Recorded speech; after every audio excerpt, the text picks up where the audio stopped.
Hi friends, எல்லாருக்கும் வணக்கம். எல்லாரும் எப்படி இருக்கீங்க? எல்லாரும் நல்லா இருப்பீங்கன்னு நம்புகிறேன். என்னோட வீடியோ வந்து எப்போவுமே சனிக்கிழமை, வாரம் சனிக்கிழமை 5 மணிக்கு 5 மணிலேருந்து 5:30 மணிக்குள்ளே நீங்கள் வந்துட்டு எதிர்பார்க்கலாம். கண்டிப்பாக வந்துட்டு லாங் வீடியோ போஸ்ட் பண்ணிடுவேன், செக் பண்ணி பாருங்கள். இந்த விளாக் எடுத்துகிட்டு இருக்கிறது வியாழக்கிழமை நைட்டு எடுத்துகிட்டு இருந்தேன். மளிகை சாமான்லாம் வாங்கிட்டு வந்து அப்படியே வந்துட்டு போட்டு வச்சுட்டாங்க. சரின்ட்டு அதுதான் எல்லாத்தையும் எடுத்து வச்சுட்டு இருந்தேன். ஏன்னா பழமும் வாங்கிட்டு வந்தது, மளிகை சாமான் வாங்கிட்டு வந்தது எல்லாத்தையும் அப்படியே போட்டு வச்சுட்டாங்க. ரெண்டுமே கலந்த மாதிரி இருந்தது. இன்றைக்கி நைட்டே எடுத்து வச்சுட்டா தான் நாளைக்கு நம்ம வந்துட்டு ஏதாவது ஒரு பொருள் தேடும்போது கரெக்டாக வந்துட்டு கிடைக்கும் இல்லையா? அதனால தான் என்ன பண்ணேன், எல்லாத்தையும் இப்போவே எடுத்து வச்சிடலாமே சொல்லிட்டு எடுத்து வச்சுட்டு இருந்தேன்.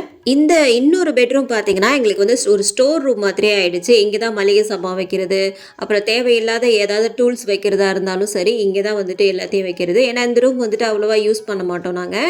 நான் இப்போ இந்த மளிகை சாமான்லாம் தனியாக எடுத்து அப்படியே ஓரமாக வச்சிட்டேன் அப்படின்னாலே என்னோட பையன், சின்ன பையன் வந்துட்டு அழகாக அதாவது ரேக்கில் வந்துட்டு அடுக்கி வச்சிருவான். அதனால தான் எல்லாத்தையும் பிரித்து வச்சுட்டு இருந்தேன். சரி, பழம்லாம் நம்ம இப்போ பிரித்து வச்சிடலாம் அப்படின்ட்டு. இது வேற மூட்டையாக கிடந்தது. இந்த வாட்டி மளிகை சாமான் வாங்குறது டிமார்ட் போகலான்னு நினச்சிட்டு இருந்தோம். அப்புறம் பார்த்தா அங்கே போக முடியல. கொஞ்சம் லாங்காக இருக்குன்றதுனால பைக்கில் தான் போவோம், ஆனால் போக முடியல. அதனால என்ன பண்ணோம், சரி பக்கத்தில் இருக்கிற ரிலையன்ஸ்க்கே போயிட்டு வந்துடலாம் அப்படின்னு சொல்லிட்டு தான் போயிட்டு வந்தோம். நம்ம தான் எங்கேயாவது சூப்பர் மார்க்கெட் போனாலே நம்ம கண்ணு மளிகை சாமான தவிர்த்து வேற ஏதாவது தேடும்ல, அந்த மாதிரி தான் இந்த கிச்சன் டவல்ஸ் வந்துட்டு பார்த்துருந்தேன். இது வந்து நான் வாங்கினதே கிடையாது. சரி, ரீயூஸ் பண்ணிக்கலாம் அப்படின்ற மாதிரி இருந்தது. அதனால தான் நமக்கு வந்து அடுப்பு அடிக்கடி துடைக்கிறது வந்துட்டு வேணும் இல்லையா? அதுதான் ரொம்ப முக்கியம். அந்த நேரம் பார்த்து நான் ஏதாவது துணியை தேடிட்டு இருப்பேன், அது கண்டிப்பாக கிடைக்காது. சரி, இது பக்கத்துலேயே வச்சுக்கலாமே சொல்லிட்டு தான் இது வாங்கியிருந்தேன். அப்புறம் ராக்கிக்கு வந்து இந்த பெடிகிரி வாங்கியிருந்தேன். அது வந்து ஏதோ ஜவு மிட்டாய், நம்ம சின்ன வயசுலலாம் சாப்பிட்ருப்போம், வாட்ச் மாதிரிலாம் கட்டிக்கிட்டு கையில் ஜவு மிட்டாய் மாதிரி இந்த பெடிகிரி இருந்தது. சரி, இதையும் வாங்கிட்டு வந்தேன். அவன் இதுக்கு தான் வந்து இந்த பேப்பர் சரசரன்னு சத்தம் கேட்ட உடனே பார்த்தீங்கன்னா துள்ளி குதிச்சிட்டு இருந்தான். சரின்ட்டு அவனுக்கும் பார்த்தீங்கன்னா ஒன்று கொடுத்துட்டு, சாப்பிட்ற நேரத்தில் எதுவும் வேண்டான்னு தான் நினச்சேன். சரி, அவன் பறந்து நிறுந்தானா, சரி அதனால் ஒன்று கொடுத்தேன். அப்புறம் இந்த மேட்டு வந்து வாங்கியிருந்தேன், 2 மேட்டு வாங்கியிருந்தேன். நமக்கு தான் மேட்டு அடிக்கடி வந்து தேவைப்படுது. அதுலேயும் பார்த்தீங்கன்னா அந்த மேட் ரொம்பவும் அழகாக இருந்தது. நீங்களே முன்னாடி பார்த்துருப்பீங்க, ரொம்ப அழகாக இருந்தது. சரின்ட்டு 2 மேட்டு மட்டும் வாங்கிட்டேன். இப்போ தான் வெயில் டைம் ஸ்டார்ட் ஆகிடுச்சு. சரின்ட்டு இந்த பழங்கள்லாம் கொஞ்சம் நிறையா வாங்கிட்டு வந்திருந்தேன். ஆப்பிள் பழம், மாம்பழம், மாதுளம் பழம் சொல்லிட்டு அப்பப்போ ஜூஸ் போட்டு கொடுக்கலாம் பசங்களுக்கு, இல்லைனா வெறுமிட்டே வந்துட்டு எடுத்து சாப்பிடுவாங்க. மழை டைமில் வந்துட்டு அதிகமாக பழம் கொடுத்தா சளி பிடிக்கும். சரி, அதனால் வெயில் டைம் தானே, அதனால் ஜூஸ் போடுறதுக்குன்னு சொல்லிட்டு வாங்கிட்டு வந்திருந்தேன். அப்புறம் இந்த பங்கனப்பள்ளி மாம்பழ சீசன் வந்துருச்சு போல், அதுவும் வச்சுருந்தாங்க, பேரோடு வச்சுருந்தாங்க. சரி, இதை பார்த்த உடனே ஒரு ஆசை வந்துருச்சு. என்னோடய சின்ன பையனுக்கு பார்த்தீங்கன்னா இந்த மாம்பழம் மட்டும் நான் ரொம்பவே பிடிக்கும். வேறு எந்த பழம் கொடுத்தாலும் அவ்வளோவா விரும்பி சாப்பிட மாட்டான். இந்த மாம்பழம் ரொம்பவே பிடிக்கும். சரி, அதனால் இதையும் வந்துட்டு வாங்கியாச்சு. அப்படியே மறாத நாள் காலையில் வெள்ளிக்கிழமை எல்லாருக்கும் சாப்பாடெலாம் கட்டி கொடுத்து அனுப்பிச்சிட்டு ஸ்கூலுக்கு கிளம்பி முடிச்சதுக்கப்புறம் தான் குளிக்க போனேன். ஏன்னா அன்றைக்கி பார்த்தீங்கன்னா கொஞ்சம் படுக்கிறதுக்கு 12 மணி ஆயிடுச்சு. வியாழக்கிழமை நைட்டு படுக்கிறதுக்கே 12 மணி ஆயிடுச்சு. அதனால் எழுந்திரிக்கிறதுக்கும் லேட் ஆகிடுச்சு. சரி, ஃபஸ்ட்டு சாப்பாடை கட்டி கொடுத்து அனுப்பிச்சிட்டு நம்ம அதுக்கப்புறமா குளிக்கலாமே சொல்லிவிட்டு அவங்கள எல்லாத்தையும் அமுச்சு விட்டுட்டு அதுக்கப்புறமா தலைக்கெல்லாம் குளிச்சுட்டு அதுக்கப்புறம் தான் என்னோடய வேலையை வந்துட்டு நான் ஸ்டார்ட் பண்ணேன். எங்கள் வீட்டை பொறுத்த வரைக்கும் நாங்கள்லாம் இட்லி தோசைலாம் அவ்வளோவா விருப்பப்பட மாட்டோம். ஆனால் என்னோடய ஹஸ்பண்ட் வந்துட்டு இட்லி மட்டும் தான் சாப்பிடுவாங்க, தோசை கூட அவ்வளோ விருப்பப்பட மாட்டாங்க. சரி, அதனால் வந்துட்டு 2-3 நாளில் மாவே அரைக்கலையா, சரி இன்றைக்கி உளுந்து அரிசியெல்லாம் ஊற வச்சே ஆகணுமே சொல்லிட்டு தான் ஊற வச்சுட்டு இருந்தேன். எல்லாரையும் வேலைக்கு ஸ்கூலுக்கு இந்த மாதிரி அமுச்சு விட்டதுக்கப்புறமா தனியாக வந்து ஒரு கதவு மட்டும் சாத்தி வச்சுட்டு அதுக்கப்புறம் பின்னாடி பக்கம் இருக்கிற கதவு மட்டும் திறந்து வச்சுட்டு கொஞ்சம் பயமாக தான் இருக்கும். நம்ம கிச்சனில் நிற்கும் போது கொஞ்சம் பயமாக தான் இருக்கும், ஏதாவது பூச்சி ஏதாவது உள்ளே வந்துடுமோ அப்படின்னு சொல்லிட்டு கொஞ்சம் பயந்துக்கிட்டே தான் வேலையை பார்ப்பேன். பகல் நாளுமே வந்து ஏதாவது சறுக்குன்னு சத்தம் கேட்டாலே கொஞ்சம் பயம் வந்துட்டு இருக்க தான் செய்யும். அந்த மாதிரி தான் எனக்கும் இருக்கும். எப்படா டக்குன்னு வந்துட்டு வெளியில் துணியெல்லாம் காய போட்டுட்டு அதுக்கப்புறம் நம்ம கதவை சாத்திடலாம் அப்படின்ற மாதிரிலாம் எனக்கு தோணும். ஏன்னா தனியாக வந்துட்டு இருக்கோம் இல்லையா, அந்த மாதிரி நிறைய டைம் வந்துட்டு நான் யோசிச்சிருக்கேன். பகலாக இருந்தாலும் என்ன எதுவுமே வராதா என்ன, வீட்டுக்குள்ளே ஏதாவது பூ வந்துருச்சுன்னா என்ன பண்ணுறது அப்படின்லாம் நிறைய டைம் வந்துட்டு யோசிச்சிருக்கேன். இதில் என்ன ஒரு நல்ல விஷயம்னா, அவங்களாம் போனதுக்கப்புறம் தான் எல்லா வேலையும் முடிச்ச மாதிரியே இருக்குது. பசங்க இருந்தது அப்படின்னா ஏதோ கச்சன்னு இருக்கிற மாதிரி இருக்குது. அமைதியாக இருந்தாலே எல்லா வேலையுமே முடிஞ்சிருது, சீக்கிரமாகவே முடிஞ்சிருது. இதுவே ஒரு சண்டே ஆகிட்டா பாருங்களேன், எனக்கு வேலையே ஓடாது. ஈவினிங் காலையில் ஏஞ்சதுலேருந்து ஈவினிங் வரைக்கும் எனக்கு அப்படியே வேலை இழுத்துக்கிட்டே போகும். ஆனால் 4 மணி ஆகிடுது. சண்டே வந்துட்டு நம்ம சீக்கிரமாக சாப்பிடணும்னு நினைக்கிறோம். சண்டே மட்டும் பார்த்தீங்கன்னா 4 மணி இல்லை 3:30 மணி அந்த டைமில் தான் வந்துட்டு சாப்பிட்டுட்டு இருக்கிறோம். வாழ்க்கையில் உங்களுக்கு யாரையாவது குறை சொல்லணும், யாரையாவது பிடிக்கலை, அவங்கள நம்ம குறை சொல்லணும் அப்படின்னு நீங்கள் நினச்சிங்க அப்படின்னா உங்களுக்கு க்ளோஸாக இருக்கிற ஃப்ரெண்ட்ஸ் கிட்ட வந்துட்டு சொல்லலாம். இவங்க கிட்ட சொன்னால் அவங்க வந்து அவங்க கிட்ட சொல்ல மாட்டாங்க அப்படின்ற ஒரு தைரியம் இருந்தது அப்படின்னா சொல்லலாம். அப்படி எதுவும் இல்லாமல் உங்களுக்கு ஒரு ஆத்திரம் வந்துடுது, அவங்க மேலே கோவமாக வருது, நீங்கள் போயிட்டு அவங்க கிட்ட முக்கியமாக வந்து பக்கத்து வீட்டு எதிர்த்த வீடுன்ட்டு யாருக்கிட்டேயுமே எதையுமே போயிட்டு சொல்லிக்காதீங்க. ஏன்னா நமக்குள்ள அவங்களுக்கும் நமக்கும் ஏதாவது சண்டை வர்றப்போ என்ன ஆகும்னா அவங்க வந்து பக்கத்தில் போயிட்டு சொல்கிறதுக்கு வாய்ப்புகள் அதிகமாகவே இருக்குது. இந்த மாதிரி இவங்க அவங்கள பற்றி சொன்னாங்க அப்படின்ட்டு ஒரு மன கசப்பு தன்மையும் உண்டாகும். நமக்கு வந்து அவங்க வந்து சண்டை போடுறதுக்கும் நிறைய வாய்ப்பு இருக்குது. முடிஞ்ச வரைக்கும் நம்மளோட ஆதங்கத்தை வந்து யாருக்கிட்டேயும் சொல்லாமல் இருக்கிறது ரொம்பவுமே நல்லது. ஒருவேளை அந்த விஷயத்தை பற்றி அவங்களுக்கு தெரிஞ்சால் பரவாயில்ல அப்படின்னு நீங்கள் நினைக்கிறீங்க அப்படின்ற பட்சத்தில் வந்துட்டு சொல்லலாம். ஆனால் அது தெரியக்கூடாது, அவங்களுக்கு தெரியக்கூடாது, நம்ம போயிட்டு குறை சொல்லணும் இவங்கள அப்படின்ட்டு சொன்னீங்க அப்படின்னா அது ஆபத்து வந்துட்டு உங்களுக்கு தான். அது வந்து உங்களை வந்துட்டு ரொம்பவும் கஷ்டப்படுத்தும். அது மட்டும் இல்லாமல் ஒருத்தருக்கு ஒருத்தர் வந்துட்டு சொல்லிக்கும் போது அந்த இது வந்து அவங்களுக்கே வந்துட்டு தெரிய வரும்போது அவங்க வந்துட்டு உங்களை கேட்பாங்க. உங்ககிட்ட சண்டை போடுறதுக்கும் நிறைய வாய்ப்பு இருக்குது. அதனால் பார்த்தீங்கன்னா யாரை பற்றியும் குறை சொல்லவே சொல்லாதீங்க. எல்லாத்தையும் மனசுக்குள்ளே வச்சு பூட்டணும்னு நான் சொல்ல வரல. ரொம்பவும் உங்களுக்கு க்ளோஸான ஃப்ரெண்ட்ஸு இவங்க கிட்ட சொன்னால் அவங்க வந்துட்டு அந்த விஷயத்தை பற்றி யாருக்கிட்டேயும் சொல்ல மாட்டாங்க அப்படின்ற பட்சத்தில் மட்டும் போய் சொல்லுங்கள். அப்படி இல்லையா சொல்லவே சொல்லாதீங்க, மனசுலேயே வச்சுக்கோங்க. அது ரொம்பவுமே இருக்கிறதுலே ரொம்ப ரொம்ப பெஸ்ட்டு. நம்ம மனசில் பாரம்னு ஒன்று இல்லாமல் இருக்கும். நம்ம மனசு லேசியாக இருக்கும். நம்ம யாரை பற்றி எந்த ஒரு குறையும் சொல்லலை, நம்ம மனசுக்குள்ளே இருக்குது அவ்வளோதான். மற்றபடி யாரைக்கிட்டே நம்ம எதுவும் சொல்லலை அப்படின்ற மாதிரி நம்ம போயிடும்.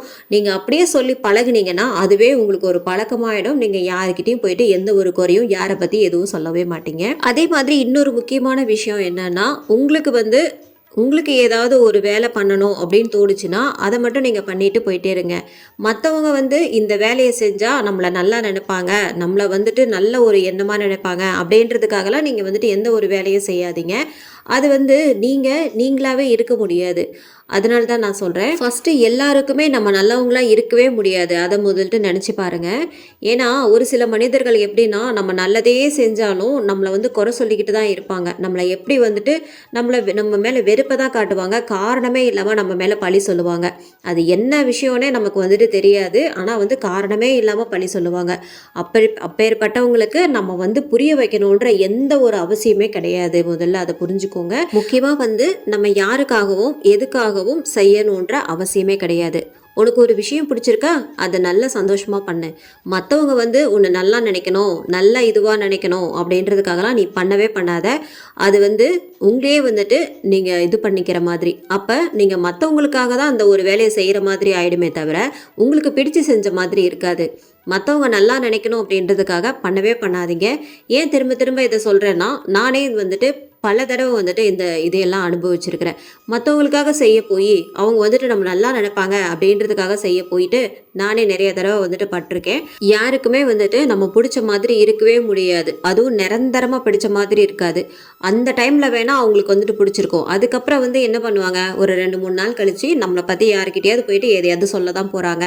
அதெல்லாம் தேவையே கிடையாது. நம்ம வந்து நம்மளாவே இருப்போம். நாமளாக இருக்கிற வரைக்கும் எந்த ஒரு பிரச்சனையுமே இல்லை. முக்கியமாக வந்துட்டு யாரை பற்றி எதுவுமே போயிட்டு யாருக்கிட்டேயும் எந்த ஒரு நபர்கிட்டையும் சொல்லாதீங்க. காலையிலே எழுந்து அவசர அவசரமாக சாப்பாடு மட்டும் கட்டி கொடுத்ததுனால காலையில் பூஜை எதுவும் பண்ண முடியல என்னால். அதனால் ஈவினிங்காக வந்துட்டு பூஜை பண்ணிக்கலாமே சொல்லிட்டு விட்டுட்டேன்.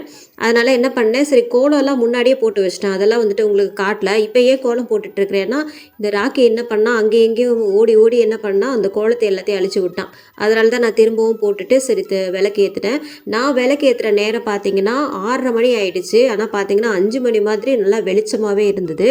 நான் வந்து விளக்கு ஏற்றுறது ஃபஸ்ட்டு வெளியில் ஏற்றிட்டு அதுக்கப்புறம் தான் நான் உள்ளே வந்து ஏற்றுவேன். சில பேர் வந்துட்டு ராங் இன்ஃபர்மேஷன் கொடுக்குறீங்க அப்படின்ற மாதிரிலாம் சொல்லியிருக்காங்க.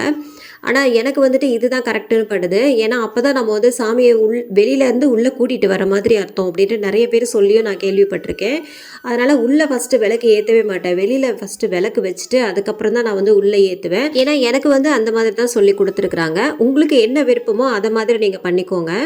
ஆனால் ராங் இன்ஃபர்மேஷன்லாம் இது கிடையாது. உங்களுக்கு தெரிஞ்சதை நீங்கள் பண்ணுங்கள், எனக்கு தெரிஞ்சதை வந்துட்டு நான் பண்ணிக்கிறேன், அவ்வளோதான்.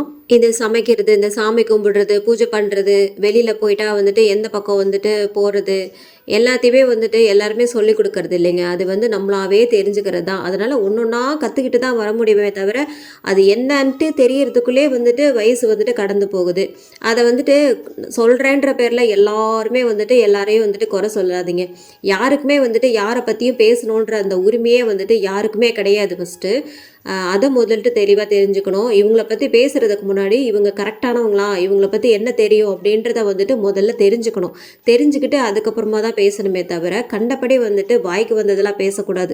ஒருத்தவங்களை பற்றி தெரியாமலே வந்து நம்ம பேசவே கூடாது. அது ரொம்பவும் தப்பு. பாவத்திலையும் பாவம் அது மட்டும்தான். ஏன்னா அது உண்மையாக இருந்தால் பரவாயில்ல, உண்மையாக இல்லாமல் நீங்கள் பாட்டுக்கு கண்டமணிக்கே வந்துட்டு பேசுனா அது ரொம்பவும் பெரிய தப்பு. அது அது இவங்க பண்ணியிருக்கிறாங்க அப்படின்னு தெரிஞ்சு வந்துட்டு நீங்கள் பேசுனா பிரச்சனை கிடையாது.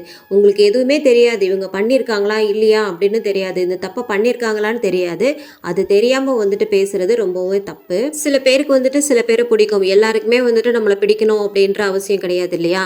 அதனால வந்துட்டு இவங்களை பிடிக்கல அப்படின்றதுக்காக வந்துட்டு எதையாவது ஒன்று பேசவே கூடாது. என்னை பொறுத்த வரைக்கும் இவங்களை பிடிக்கல அப்படின்னா நம்ம ஒதுங்கி போயிட்டோமே தவிர யார் மனசையும் கஷ்டப்படுத்துகிற மாதிரி பேசவே கூடாது. வாங்கிட்டு வந்த மளிகை சாமானில் ஒரு ஜாமான் வந்துட்டு ரிலையன்ஸ்லேயே வந்துட்டு கிடையாது. இந்த தூளுப்பு இருந்தது, ஆனால் கல்லுப்பு இல்லை. சரி, அதனால் என்ன பண்ணேன், ஹஸ்பண்ட் வந்துட்டு வாங்கிட்டு வர சொல்லியிருந்தேன். அவங்களுமே வாங்கிட்டு வந்திருந்தாங்க. அதை நான் பார்க்கவே இல்லை, வராத நாள் தான் எடுத்து வச்சுருந்தேன். அது வந்து பார்த்திங்கன்னா எண்ணெய், கல்லுப்பு, இந்த டஸ்ட்பின் கவர்லாம் பார்த்திங்கன்னா அங்கே எப்போவுமே இருக்கவே மாட்டேது, சின்னதாக தான் இருக்குது. அது நமக்கு வந்து அந்த டஸ்ட்பினுக்கு வந்துட்டு பத்தவே மாட்டேங்குது. அதனாலேயே அங்கே இல்லாத ஜாமான் எல்லாத்தையுமே வெளியிலேருந்து வாங்கிட்டு வந்திருந்தாங்க. இந்த டஸ்ட்பின் கவரு, எண்ணெய், கல்லுப்பு, இது எல்லாத்தையுமே.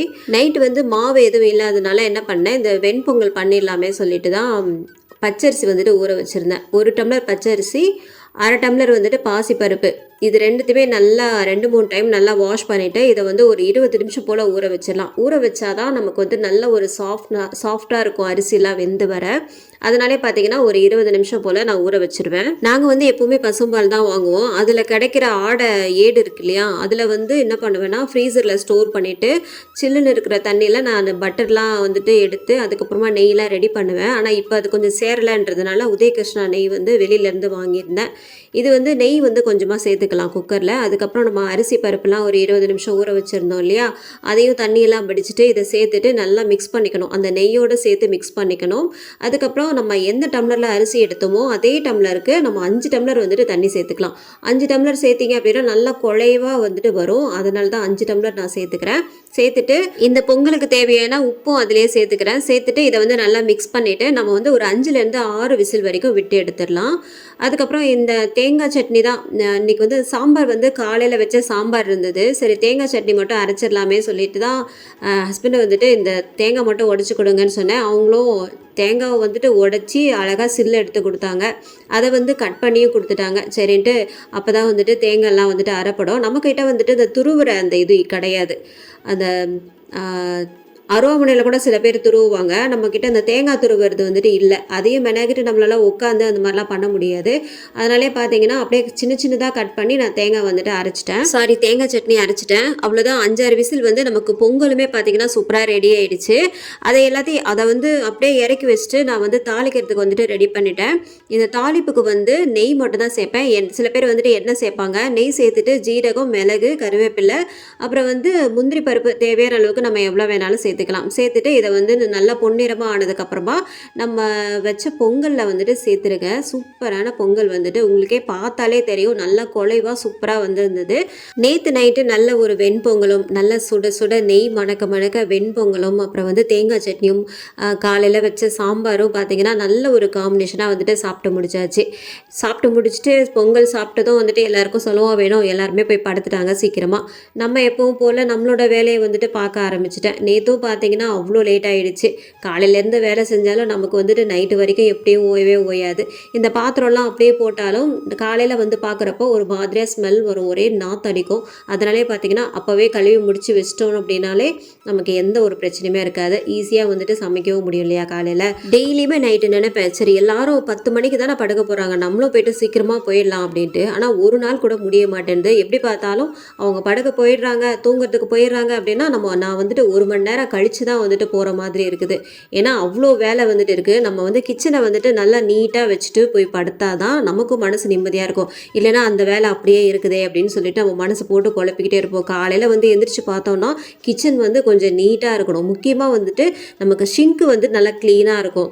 அப்படி இருந்தாலே நமக்கு வந்துட்டு எந்த ஒரு பிரச்சனையுமே இருக்காது இல்லையா. அது மட்டும் இல்லாமல் நம்ம இந்த மாதிரி இருக்கிறதுல தான் ஒரு சந்தோஷமாகவே இருக்குது. நமக்குன்னு செஞ்சுக்கிட்டால் அதில் என்ன சந்தோஷம் இருக்குது. ஒரு வழியாக இந்த வீடியோவோட எண்டுக்கு வந்துட்டோம். இந்த vlog உங்கள் எல்லாருக்குமே பிடிச்சிருக்கும்னு நினைக்கிறேன். அடுத்த ஒரு நல்ல vlogல பார்க்கலாம். அது வரைக்கும் பாய்.